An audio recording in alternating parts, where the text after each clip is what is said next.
What's up, everybody? Welcome to episode 199 of the Cheesy Controller Podcast. I'm your host, Anton LaPlatte. Joining me, as always, we have the most degenerate squid in the sea, Jalen Roberts. What it do? And once the intro is done, we'll have joining us for his second time on the podcast, FTONerdTalk, D of FTONerdTalk. We got a jam-packed episode for you guys this week. We're going to be talking about Kind of Funny Studios. We're going to be talking about the MCU. We're going to talk about the PlayStation response to the Activision Microsoft deal. And we're going to talk about streaming and like how the sausage is made. So stick around for this jam-packed episode 199.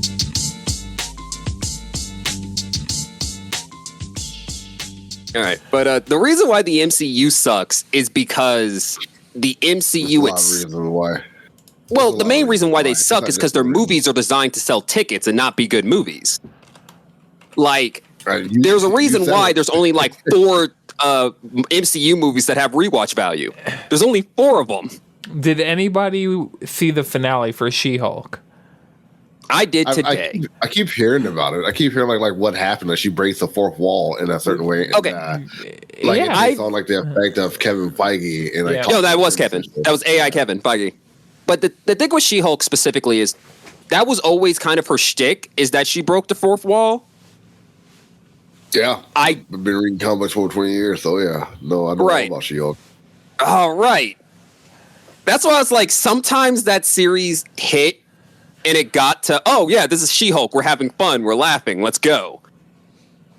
But it ain't it. It's just, and most of it. And She-Hulk, her comic book doesn't really sold that well. You know, she's She-Hulk. She's more like a side character. She has fun when she hangs out with the Fantastic Four. She has fun when she doing like a team up with Iron Man, or where she joins like the Avengers for a couple of comic book pages. Like she's not really a solo standalone kind of comic book character.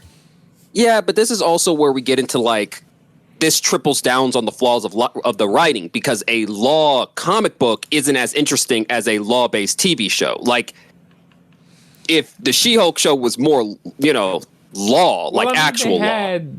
I know they had a court case, but but I mean, I want of the week. Like I could see them going and doing that better if they continue with this.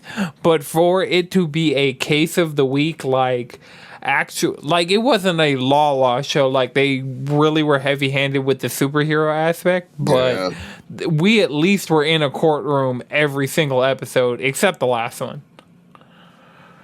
No, wait, wasn't last week's episode a wedding? I don't think we were in court last week. The wedding was like episode 4. Okay, I do not know what time is anymore. But really my thing about it is I just don't think that the writing was strong enough to really carry any of it.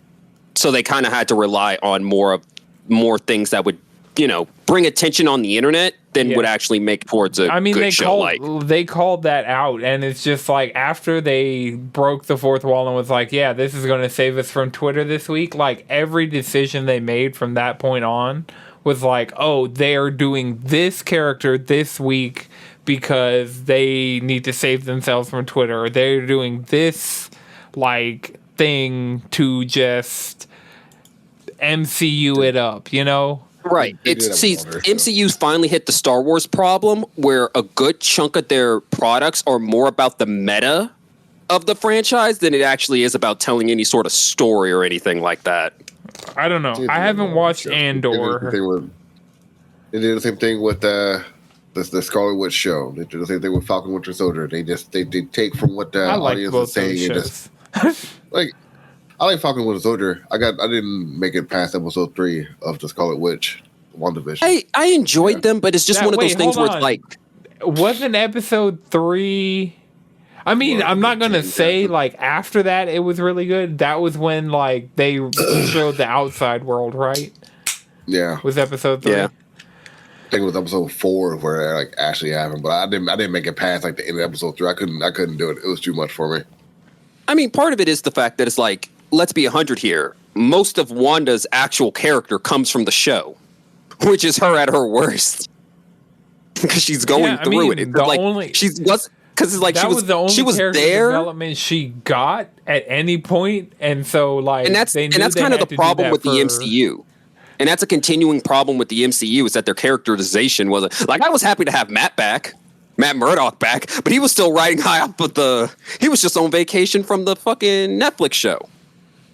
Well, no, so part of the contract and the reason they're doing that and the reason Hugh Jackman is going to be the Wolverine is because part of the contract is they can't use those characters from those other series. Like they what can't. What are you talking about? They're doing them. Born Again. Yeah. Oh, they can't recast them? Yeah, they shouldn't recast them. They have to use those same actors to get those storylines started earlier on because they have to wait longer if they want to recast. So that's why we had Professor Xavier. That's why we're having... But Fantastic Four didn't fall under that, so that's why we were able to have a different Reed Richards. But the reason we're Hugh Jackman Wolverine and... Born Again Daredevil and even the fucking Quicksilver in WandaVision, like the reason that wasn't the right Quicksilver. I am aware. Look, there are so many problems with Quicksilver in that show that I don't want to get into. That goes back to my point, though, is that the thing about it is too much of the actual structure of the MCU was to set up the next movie. It's to set up the next product to sell you. All of these shows have been setting up that's been the that I don't even see in this phase fucking one. That was the complaint about Thor. That was the complaint about Captain America. Like, that's been the entirety of the MCU. They are setting up a movie that I don't even know what the fuck the movie's going to be. Like, Moon Knight felt like it was setting up for Moon Knight to be in a movie. What movie in the next... Okay, no, Moon Knight just had pacing issues. I think Moon Knight was supposed to be a movie that they just put as a TV show because... I haven't watched it. It has pace. I've watched the last 3 episodes. All the way Watch the last 3 episodes. I've watched the last 3 all episodes. of the Marvel shows all the way through except Hawkeye. Is it only 6 episodes long? Is it Moon Knight only 6 episodes long? Yeah, all of them up until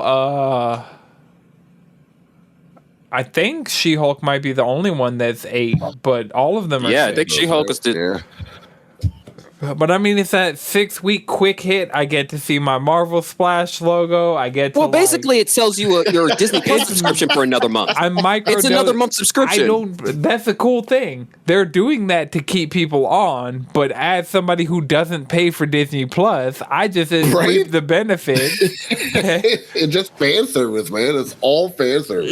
It's microdosing dopamine, which it's not even the right kind of fan service. That's a great way to put it. It's just like how the movies are. The movies are really great when you're sitting down in a theater getting your brain split open with the sheer amount of everything that's going on. But the moment you sit down and think about it, most of them are just like, there's really nothing there. No, there isn't. So they're not really filmed. They're just like splashing, like blah, blah, blah. But they're not even fun splashing blah, blah, blah. Because Batman and Robin and Batman Forever is a good time. Those movies are just shit happening. I mean, the Batman was top notch for a reason. That's why the Batman was so good, because they're like, okay, we could do this detective thing, but we will stop and be horny for 20 minutes. Let's go. I mean, there you go. Every time. I forgot where I was going. I want to shout out early in the episode. Next week is episode 200, Cheesy Controller Podcast. As you know it. It's going to change forever. I just want to shout it out early in the show. We're not doing a spare bedroom level glow up like Kind of Funny is doing with the spare bedroom. It's not on that level. But, no, we're upstairs, We're going on the second floor. Yeah. We've gone to the second floor. Going upstairs. Yeah. Cheesy Controller is going upstairs. Love it. And so next week, we'll start our new schedule. I'll be laying that out more as we go. We're changing up the scheduling of the show. We're going to be doing more things with the show in the coming future. Jalen, have you worked on any of the things? Yes. Okay. Did you? Yeah, actually, yeah. No, actually, I did, yeah. Kind of. So we have. Here's my note. we have a whole bunch of stuff coming for you guys next week, so stay tuned. It'll be Saturday, so the first thing that like we can say is Wednesday recordings are no longer going to be a thing. We're going to be trying to. Oh shit, Chase! Shout out. So that leads me into the next thing. The reason Chris and Madrid are not here is because Chris is in New Orleans. Madrid is in California. They are off gallivanting. Chase, the one thing I want from you, since you're in the live chat, I want you to meet up with Madrid. Not Madrid, Chris. I already know Madrid's meeting up with everybody in SF. Like, there's absolutely no... The Rupees are going to probably record a podcast. Like, he's going to have a great time out there. But yeah, so next week, Wednesday recordings are gone. We're moving to Saturdays, so next week, Saturday, around noon Eastern, plus CPT.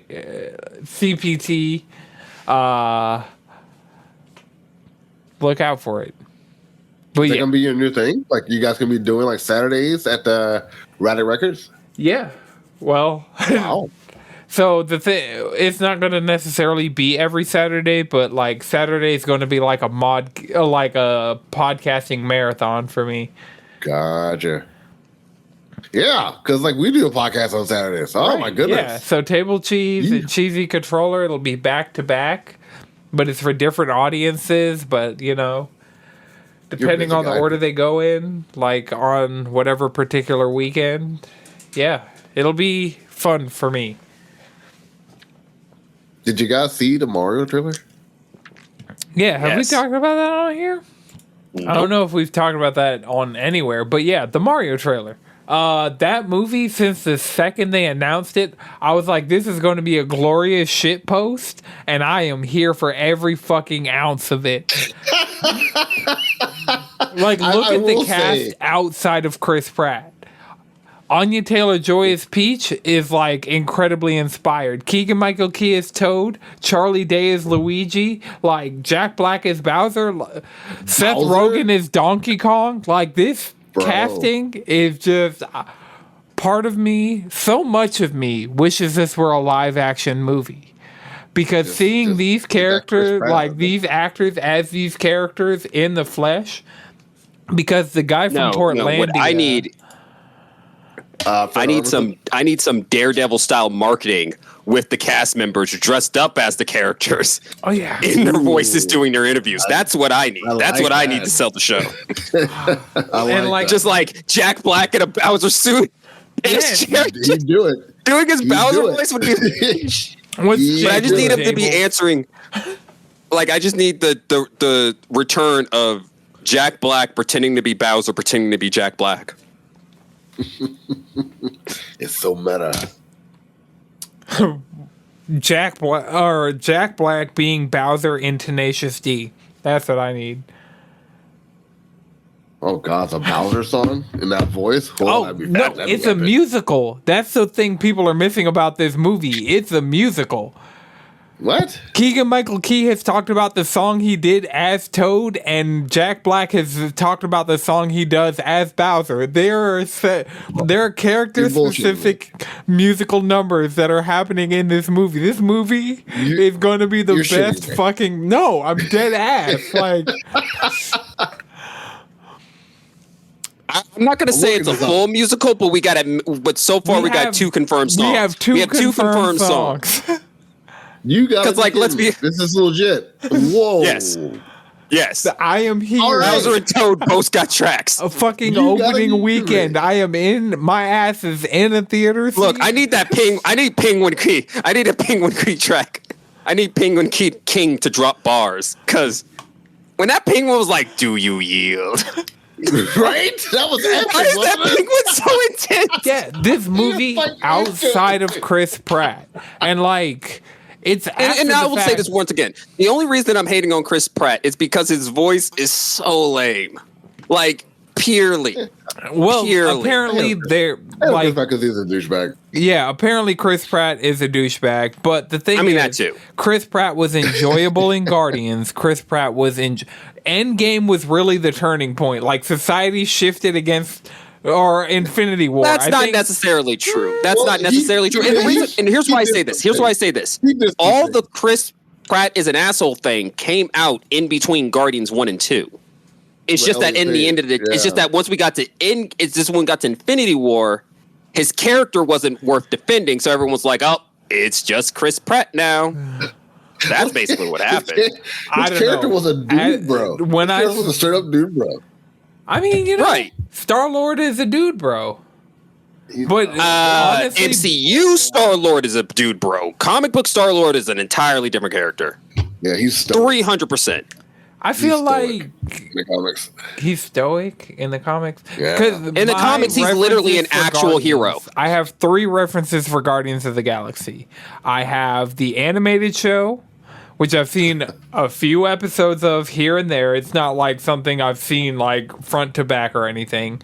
I have the game, which I played probably the first 3-4 worlds of, and then just fell off because it just kept going and it didn't like really build momentum, in my opinion. Like, it was a good game, it just didn't.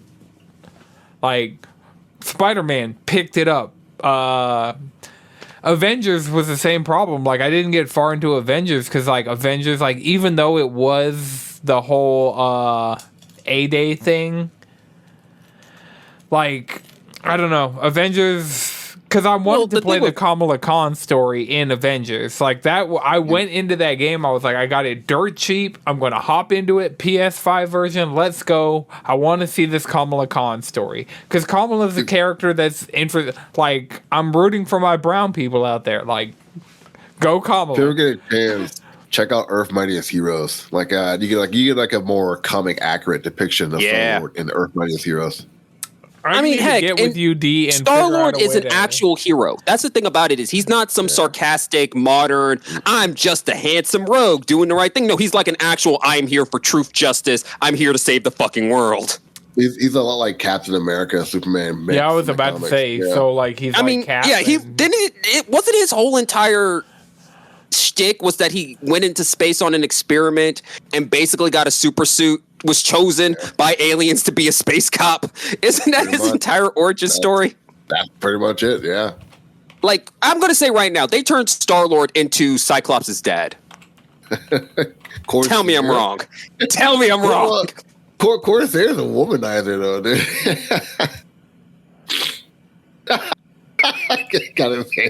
I'm just saying, let's put it this way. You don't make those types of Jackson Pollock jokes if you're not acting like Summers. I mean, yeah, you do have a point. And I do love Corsair. I'm just saying, yeah, I do love Corsair. He's a cool guy. So do I. I love my dashing rogues. That's why the MCU Star-Lord works. Like, because they made him a dashing rogue. Pull off that 80s stash, but Corsair does a good job. Yeah. That's who I need to see a movie of. Where's the fuck is Corsair? It's not gonna happen. Where are the Marauders? To see the mutants. We're gonna get Wolverine and Deadpool first, and it's gonna be like a year or so until we get more mutants. I'm gonna be 100 here. I would be so happy if Deadpool 3 was just fucking Mojo World. It was just fucking Mojo, and they were kidnapped by an alien, and they were put on interdimensional fucking TV. Well, no, the original pitch for the Deadpool Wolverine movie was a buddy cop road trip, which I would be in. And I mean, I'm kind of getting that vibe from the like teasers they've done of like it building out to be a buddy cop road trip kind of deal. Like an intro film to all the other mutant side characters. Yeah. I mean, so Kamala's a mutant. Jennifer Walters is a mutant. Like, they are going kind of hard. Which I didn't understand why they did that. That doesn't make any, like, for Jennifer specifically, that doesn't make any sense to me at all. Like, they just did that to do that. Well, because it's like we literally have a point A and B. Like, and also, mutations don't work like that. Mutations don't work like that. They don't like demand. They're literally a part of puberty. So she's like, if Jennifer was going to be going through this, she would need to be like Kamala's age. She could just be a metahuman. It could have just been the whole, she got Banner's blood and doesn't have the mental trauma that causes her to Hulk like he does. So hers is more just an extension of her. Like, we could just have that. She's a mutate. Like Spider-Man, like Black Panther. Oh, that's what they're calling metahumans these days. Well, that's what they That's call even worse. The Marvel universe, because DC. That's even worse. That's even worse. DC is metahuman. Marvel is mutant. I was about to say Epic is metahuman, so that's probably why. But if metahuman is the DC term for it, that makes a lot of sense. Yeah. D, I kind of want to... All right, so... Kind of funny, they launched a 5,000 square foot state-of-the-art studio, the spare bedroom. Shit's great. Like, I remember, like, they posted some clips from, like, a 2017 episode they did talking about, like, what they would want from their next space. But I, being a longtime Kind of Funny listener, I specifically remember the week the Patriot Act came out on Netflix. And it was on some show where Tim was talking about, like, it was the next evolution of what he wanted. He's like, the video wall is great, but he has a video wall and floor. And their video floor is not that impressive yet. But the fact that they did it is inspiring. Like, I would not be podcasting today, right now, at all, if it weren't for Kind of Funny. Because the two podcasters I look up to the most, Colin Moriarty and Greg Miller, on, like, an episode of the Game Over Greggy show, like, probably... Well, I'm guessing, like, about 6 years ago, was like, if you want to be a podcaster, if you want to do what we do, if you want to, like... If you want this is what you need to do. You need to be consistent. You need to, like, fake it till you make it. You need to put yourself out there. You need to work with what you got and practice your craft and hone it. And that is what... those are the tenets that I podcast and, like, work by. Of just, like, be consistent. Be there. Like, put yourself out there. Fake it till you make it. Like, Jalen, you have been there where we are really... The studio, like the room that I am in now, was our recording studio originally, and we had mattresses on the wall as soundproofing. Twin-size mattresses, like, in the corners to just soak up sound. And, I mean, like, seeing their growth, like, they've been at it about the same amount of time that we've been at it, because it was, like, really them going off on their own and starting fresh, because, like, they had jobs at IGN. Like, everybody on Kind of Funny's, like, initial payroll had jobs with benefits, jobs, like, stable games industry jobs, and they left it all behind. And, like, that was particularly inspiring to me, of, like, if these guys can do it, I can fucking do it. And so, like, seeing their growth, like, their studio is really awesome. I highly recommend you go look at Kind of Funny Vids on Twitter. They had Kojima narrate their announcement, which was fucking baller. I was like, whose voice is this? I was like, I know this voice, because the way I saw it initially, it didn't have, like, Kojima attached to it.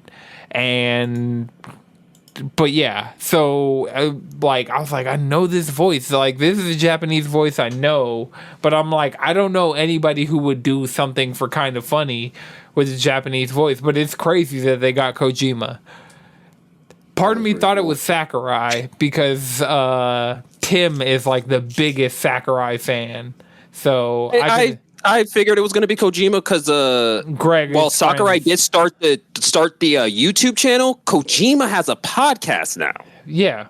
Brain so Structure. I figured, I haven't listened to it. I'm going to let it stack, because I think it's going to be like a first season of it, and I'm just going to listen to the first season, like, on a fucking weekend, just straight through, and, like, just really get all the stuff. Because anytime there are podcasts like that where it's like somebody who you don't know from podcasting is making a podcast.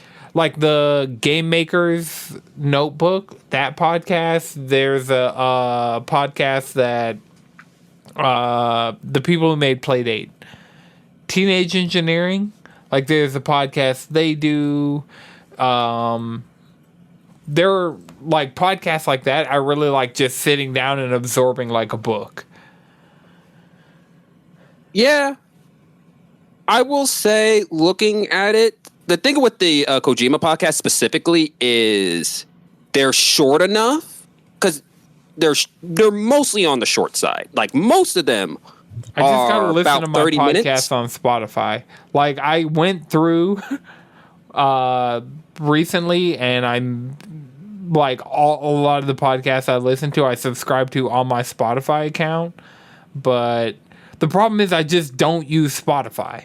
Like I understand Personal problem, homeboy. Yeah. That's a personal problem. You did that to yourself. I'm too ingrained into Apple Music and Apple Podcasts at this point that like I could really go make it's super easy for me to put in the work to do it, but it's just like I don't have to put in any additional work to do it how I'm currently doing it.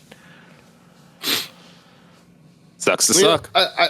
I hear what you're saying. Like, and it is cool, like they're doing this, but they did kind of have like a leg up. They had like a whole base and following from IGN and Rooster Teeth and all those companies they work for, and then like they gather all those followers and like all like the people who work with them in those areas, and they brought this to their studio where like they're doing big things, new things. They're gonna make a big name for themselves in the podcasting and gaming world. And well, like, I mean, like they've yourself, already like I sent you the announcement video, and it's like Greg hosted E3. Like that, you're right that they did come in with the following because I've been listening to Colin and I don't Greg even think that's the most important thing. I think the important thing was the experience they got from the podcasters going into that. Like, because looking at their early days versus our early days, it's like there was a lot that they knew going into this.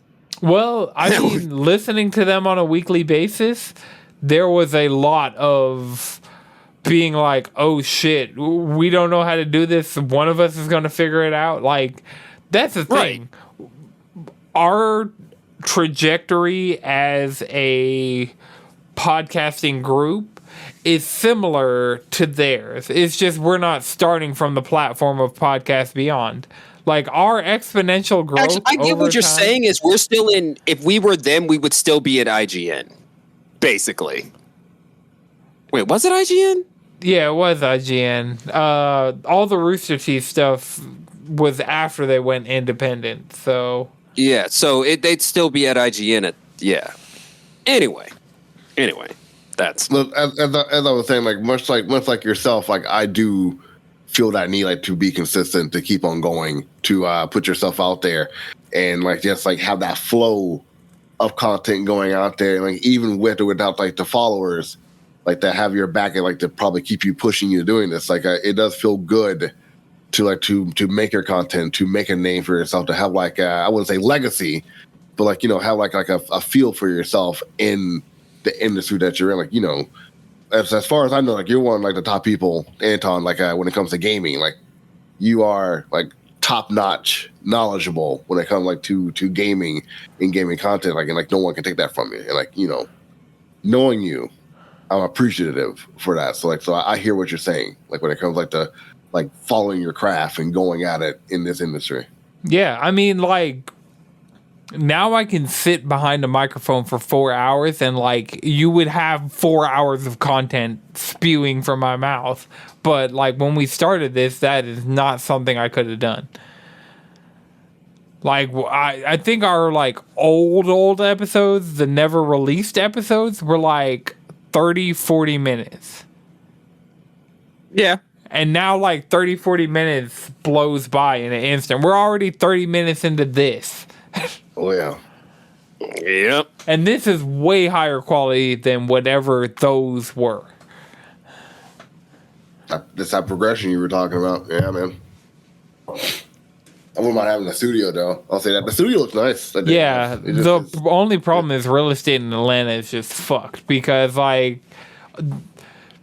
behind the scenes on the Kind of Funny Studios, it was an illegal grow house in that warehouse that got busted, and then so they were able to get it like on the low, like they were able to slide in and like secure their studio space. So like if there's an illegal grow house in a warehouse in Atlanta that you know of, don't say anything, but just when they get busted, let me know. I like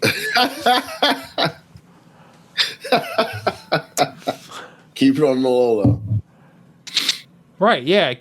We definitely don't need to be broadcasting like if we're getting a warehouse. There is a warehouse that I really think there might be potential to use. It's just like a lot of steps that would have to be. But there's a space in the city of Atlanta that I would love to work out of, like build Cheesy Controller HQ there, like have an office there. But you ready for that? Like for daily content, for like making podcasts every day. That's the fucking dream. Like I've been ready for that for a couple of years now. Like let me be at a desk on a microphone talking to cool people, like creating content all day every day. Like I understand, like, because when I stream, I don't like particularly being on camera just playing games. Okay. But, like, streaming for Cheesy and being on a podcast and talking, like, or even doing Table Cheese with you, like, I am way more comfortable doing this than I am trying to entertain an audience of it just being me talking into the void, essentially. That's why a lot of times when I stream, I'll be in a party with people and I'll talk with the people in the party and kind of have that be the content. But I am not your ninja. I am not like, I don't have dances I do when I do certain things in games. Like, you will occasionally see me have like a pop-off moment and like get hype, but like it's rare enough. And I think that part of the pressure of having a camera on me while I'm gaming kind of suppresses that. No, I get that. I can see that.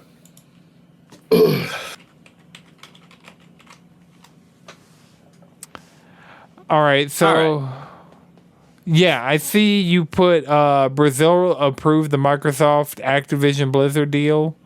Yep. They specifically said we don't need to protect PlayStation. Yeah. Which I find to be hilarious. Here's the thing. Brazil legislation on gaming it's just kind of become a battleground because PlayStation kind of tried to go there and get a foothold into like trying to fight this.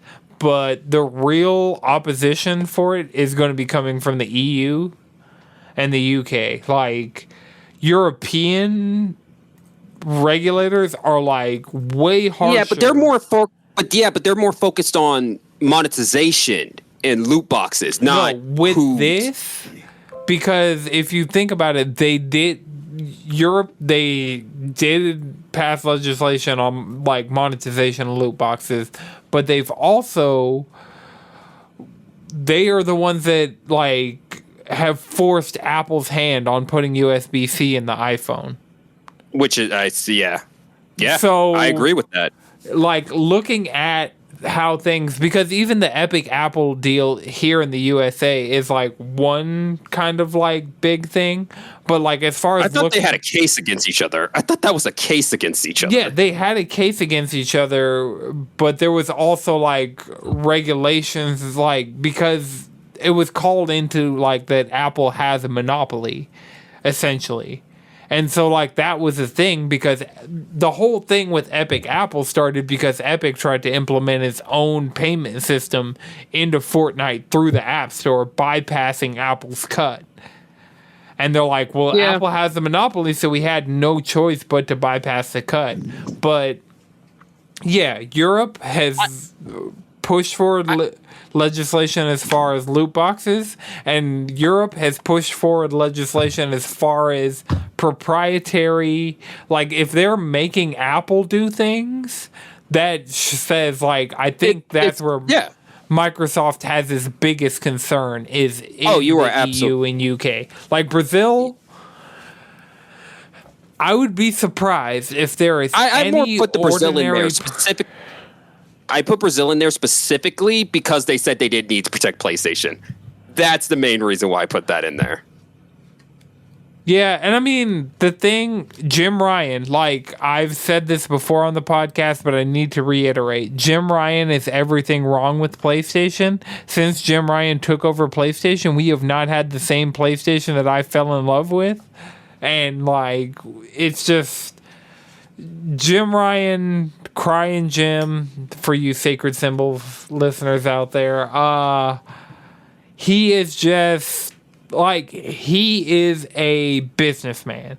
And, like, we've had Sony executives be personalities. We've had Sony executives, like, do things. Like, we had people like Gio Corsi. Shuhei Yoshida got moved from head of Worldwide Studios and replaced with Herman Holst. And, like, while I have a soft spot for Herman Holst, because, like, his voice is synonymous with shooters on PS3 for me because of Killzone 2 and 3, like, Herman Holst is, like, a voice in the industry that it'd be like if Cliff Bleszinski were running, like, Xbox Game Studios. Like, it'd be really cool, but at the same time, like, Phil Spencer's handling it right now, and Shuhei Yoshida was handling it, but then got relegated to handling, like, indie relations. So yeah, but my thing about it is, and the reason why I'm more, like, on PlayStation than that's for this is because I find it funny that Sony's the one, like, well, we just want the players to be able to have everything, when Sony basically tries to get exclusive content for almost every game. Yeah, they're hypocrites like hell. Like, Sony's making themselves look bad in this because every time they try and point to something, they're like at least 3 fingers pointing at them for doing the exact same thing. Like, and then also we're heading into and making them first party and all their games exclusive. Insomniac made an Xbox exclusive game. Sunset Overdrive, made by Insomniac, was an Xbox exclusive game. And so, like, Xbox, it was an Xbox exclusive because Sony didn't want it.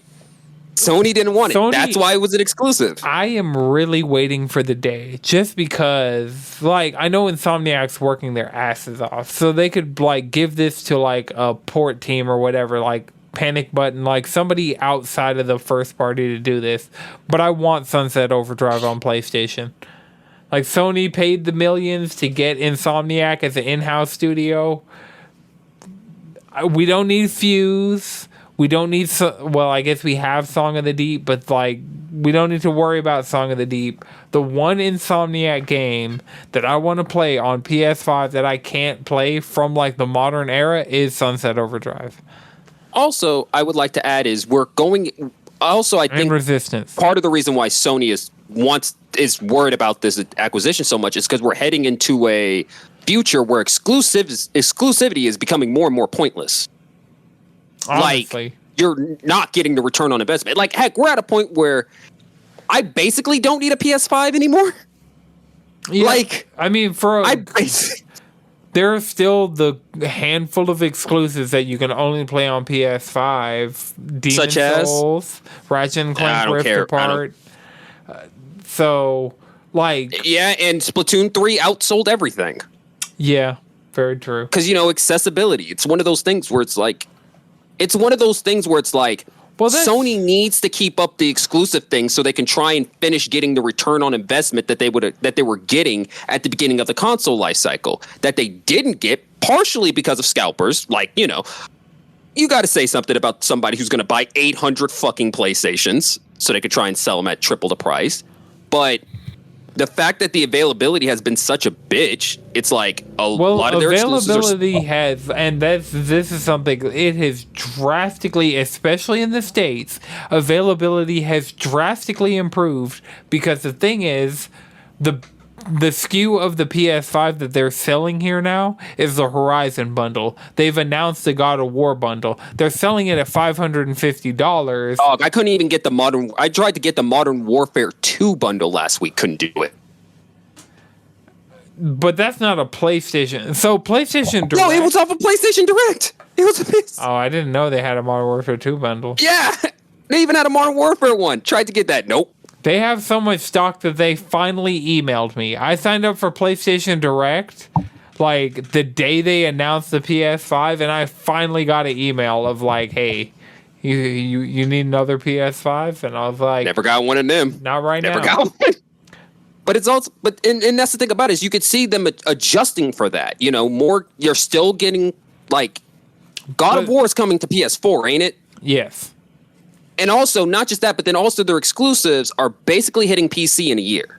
Yeah, essentially. So, why?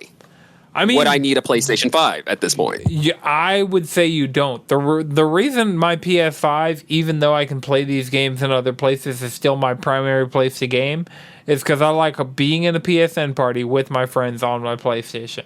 And so, like, that kind of... And I mean, I've talked about that, like, PlayStation being...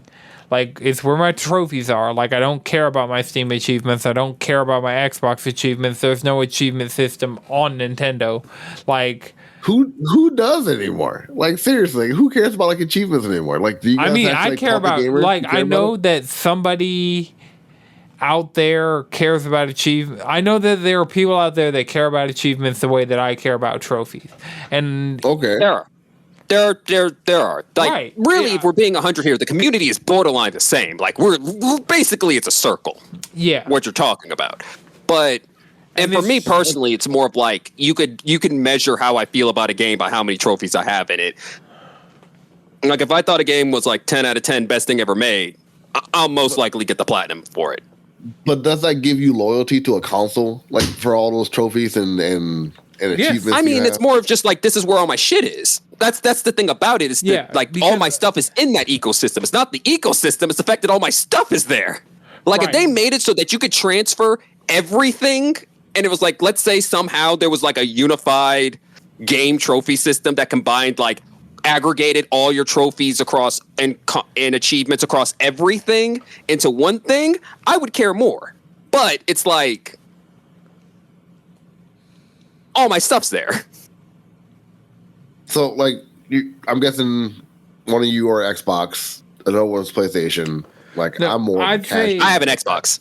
But my primary gaming way is a PC. Yeah, I was like, Jalen has a Series S, but I would definitely categorize Jalen as more of a PC gamer.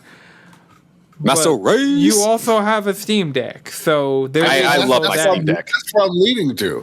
That's exactly I love my Steam Deck so much. I love my Steam Deck so much. Like, Jalen and I are the two that have, like... It's gonna make this obsolete. Like, I think like it's gonna make all these conversations about consoles completely obsolete in no more than 2 years, man. Like, no one's gonna be talking about like. This is what we get into. What Microsoft's been doing is Microsoft's like, okay, if we're at the point where it doesn't matter where you play, as long as you buy the damn game, or in this case, pay your Game Pass subscription. Yeah, let's focus on. Then that's the only thing that matters. Mm. While Sony over here is still like, we need to sell consoles in these $70 games. Well, like, for now, it's working for them. Like, you know, you still can't find many PlayStation, but like sadly enough, it's still working for it. Still get like a bit of a payout. And like, as Anton just said, like, God of War 3 is coming out God of War 2022 is coming out fairly soon. God of War Ragnarok. Yeah, but that is going to... Apologies. God of War it actually Ragnarok. has a title. But it's also... But also the thing with that, though, is like with PlayStation specifically, is part of what made the PS4 such a moneymaker is because it had that wide adoption, every single game was going to get that wide adoption. Like, I'm not entirely sure everybody who has a PS5 actually cares about God of War. Yeah. So the thing with the PlayStation 5 is... It seems that off the momentum, because PlayStation has been cocky PlayStation. Like, PlayStation hasn't been making the best moves this generation. I mean, it's their turn. Yeah, it's their turn. It happens. It literally goes back and forth every generation. But the thing is, the PlayStation that, like, got me embedded in their ecosystem was the PSP, PS3 era PlayStation. That was the PlayStation that got me in as a fan. And so I see what you're saying of the Steam Deck. Yes, the Steam Deck is getting to the point where it can play all Xbox and all PlayStation first-party games natively, and that is a huge thing for. And you can Miles is about to hit Switch. that thing soon enough. Yeah, November next month. Woo! By the time this comes out, it'll be less than a month until Miles is on Steam. And like that, I think that's a good thing, because the thing is, giving that year of grace period, like, I completely understand if day one I think I'm the only person I know who day one was like really in there for Spider-Man Miles Morales, and I'm probably one of the only people. Like, honestly, PlayStation's release slate this generation hasn't really been for me. I'm playing third-party games on my PlayStation almost exclusively. So it's not the Sony first-party games that are bringing me to PlayStation. It's these games that I could technically play anywhere. It's just I'd rather play them I play Fortnite, which you can play damn near anywhere. Like anything, any device with an internet connection or a screen, you can play it. Fortnite. And so the fact that I choose to play that on my PlayStation, Destiny, you can play almost anywhere. But I choose to play Destiny on my PlayStation 14. I think that's the actual theme of this generation, where it's like, it's not about exclusives anymore. It's you play wherever you feel comfortable playing on, because we borderline have access to everything. So it's like, if I want to play, for example, Anton likes playing stuff on his PlayStation. He could just play it on his PlayStation. I like playing stuff on my PC. I could just play it on my PC. That's why I was super behind cross-play and cross-progression, and I wish every game with the online component had that, because and I mean, even Ubisoft has gotten better about letting you transfer your single-player saves. You can transfer your Cyberpunk save. You can transfer, there are a lot more games that are getting with the, let you take your save where you're going to play the game, because odds are you're going to buy another copy of the game to play it somewhere else. And so that's just more money for them. So, why not let you take your save instead of making you start over? Because that way you're more invested in, Overwatch is free to play. But I have merged my Switch, Xbox, PlayStation, PC, all of those accounts, everywhere that I've ever played Overwatch, all of those accounts are merged, and everything I do is across all of those things all at once. And so between cross-save and cross-play, because cross-play is a really huge thing as far as connect multiplayer games. Yeah, because honestly, if you're playing a game and it's multiplayer, I don't give a fuck where my friends are. I should be able to play with them. It's simple as that. I don't care if someone's on their PlayStation. I don't care if someone's on their phone. I should be able to get on a Discord call and talk shit. That's what I'm getting at. It's exactly that. I was letting you two get this out. I said, you guys I've got points to make, but that's the way that we're talking about games is definitely the old way of gaming. And I hear what Jalen is saying. This new age of gaming is going to change things up. And I gotta tell you, man. Things have changed. Who hasn't had a console? I haven't had a console in about my oldest. My middle kid is 6 years old. I haven't had a console in 6 years, and I haven't really had the urge to buy a new console simply because of that reason. And honestly, when I heard about this Steam Deck that you guys are talking about, that's it. That's the game changer right there. Multiverses is on my Steam Deck, so when we see each other next Saturday, you have to play Multiverses. I finally get to play this game. I would like to add something. I would like to add something to what you were saying. Is I'm the exact same way. I'm mostly the same way. I didn't feel a need. I bought a console because it's I want a console to play Game Pass. Right. I need the console version of Game Pass. I need a console for that Game Pass. But I don't... shit. If Sony finally integrated Discord into the PSN party, I would not turn on my PlayStation. I can fucking Which taste they will. Yeah. And then the moment that happens, my PS4 goes on the display shelf. It's useless. What do you need it for after that? Exactly. It goes straight to the display shelf. Exactly. And it's And that's the story of PS5 is it's hard to have a poor adoption rate to how we're going into a future where console exclusivity does not actually matter. So far, I say like Sony is a company that is innovative. That's always like on a cutting end floor of change and innovation.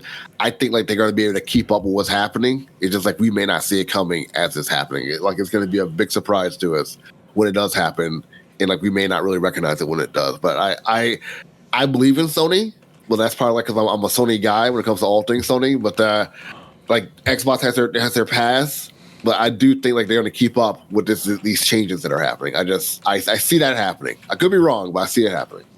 I mean, they're going to have to figure out something soon because it's just like, I mean, heck, out of their slate of games that is coming to the PS5, the only one I care about is Spider-Man 2. That's the only one I really care about. I suppose, yeah. You know, for a lot of folks. I mean, if you can wait a year, you can play it on Steam Deck. Exactly. It's one of those things where it's like you have one game that makes me care about but I know they are. I could see that game. I could see Spider-Man 2 being exclusive to PS5, but there's also a part of me that sees that game coming to PS4. I mean, it depends on how their supply, how they feel about their actual like adoption. You know, all right. Like if they feel like okay, our audience has it, then we'll probably start seeing the real bangers. So D, right now. I'll let you get your out now. I'm writing down the time code for this, so I can tell Alana and Josh to edit this out. 50 minutes, 53 seconds. Yeah, sorry guys, I gotta head out a little bit earlier. I was gonna like rattle off some of the games they got coming out for the PS5 in 2023, from Street Fighter to Final Fantasy to Diablo 4 to Payday, Starfield. They got some games that people want to play. Oh wait, I forgot Tekken 8. Also Tekken 8. They also got Tekken 8. Them sons of bitches. But that will probably. But once again, that will also hit Steam though. Yeah, that's hitting PC. That will also hit Steam. That's what I was about to say. Like all these games, they're also going to get transferred over to the PC and Steam. So like it's like when the Android phone came out. Like it changed everything for cell phones. It changed everything. Like maybe you don't like Apple, you don't like Android, but like it did change the game of cell phone. It just did. And I feel like this Steam Deck is going to do the same thing. Oh, it already has. I mean, pretty much what it does is makes PC gaming cozy. Because that's the one thing console always had on PC. You could get real cozy playing on your console in the chair, in your bed. PC got to be sitting up. Steam Deck, I'm under 8 comforters. I'm under 8 fucking comforters, man. I got a hot cup of mocha and I got infinite space going on. Let's go. The future is here, my friend. I appreciate you guys giving me this opportunity. Episode 199 of Cheesy Controller. Like, keep going, guys. Like, I can't wait to see more. You guys every week. We're just speeding up, if anything. Like, we are not. Yeah, like if anything we are doing, it's speeding up. We getting more better. Right on. More better. Jalen, I can't wait to hang out and talk with you again. Like, this has been a good conversation. And like always, guys, you gotta take it easy. All right. Keep it cheesy. All right, take it easy. Okay. So we got him out. Right, I don't even think we're going to finish this up. Cut it. Let's just finish this up. I think we should just finish up. This is a good stop. Honestly, we should have just had him do the intro real quick and called it. But we can work with this. Let's go. I mean, well, yeah. I guess it's been a decent episode. We can for video. Right, because I heard you say the timestamp, and it was like 53. Well, no, we're at 53 now. It was 50 minutes, 53 seconds. But I don't think we're going to cut any of this actually in the final product, so I don't even need that timestamp I wrote down. This has been a great episode 199. Thank you again, D, for coming out. Remember, you can follow us all collectively around the internet, cheesycontrollerpodcast.com. You can follow me on Twitter at Anton63X is Jalen. Squid Bishop. All right, you can find D at FTO Nerd Talk anywhere. Remember, the Table Cheese show is available through the FTO Nerd Talk feed. So anywhere you find Cheesy Controller and your podcast of choice, you can also find FTO Nerd Talk. Check me out on Table Cheese on that. On a more, we're already on a consistent basis. I was about to say more consistent, but it's not going to get more consistent. A different kind of consistent. We've got to be more consistent, more better, more stronger, more harder. All right.